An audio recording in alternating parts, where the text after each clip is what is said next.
اگر آپ چینل پر پہلی بار آئے ہیں تو ابھی سبسکرائب کر کے بیل آئیکن پریس کریں اور رہیں باخبر۔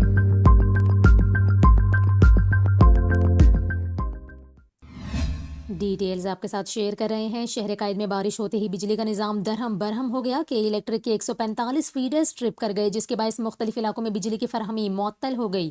آپ کو بتائیں، فیڈرز ٹرپ ہونے سے نارتھ کراچی، ملیر گڈا، گلشن معمار، لیاقت آباد بلدیہ ماڈل کالونی، کھوکھرا پار، گلستان جوہر، گلشن اقبال، پنجاب کالونی، منگو پیر، ماڑی پور، اورنگی، لانڈھی اور کورنگی کے علاقے متاثر ہیں۔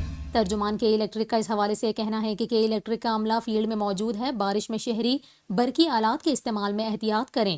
غیر قانونی بجلی کا حصول اور کنڈے جان لیوا حادثات کا سبب بنتے ہیں۔ نشیبی علاقوں میں حفاظتی اقدامات کے تحت عارضی بجلی بند کی جا سکتی ہے۔ آپ کو بتا رہے ہیں، کراچی کے مختلف علاقوں north Karachi, Surjani town, Mangho Pir, northern bypass, Korangi industrial area اور ملیر میں بارش کے باعث موسم خوشگوار ہو گیا۔ محکمہ موسمیات نے کراچی میں بارش کے 4 سپیلز کی پیش گوئی کی تھی، جس کے باعث شہر میں رین ایمرجنسی نافذ کر دی گئی تھی۔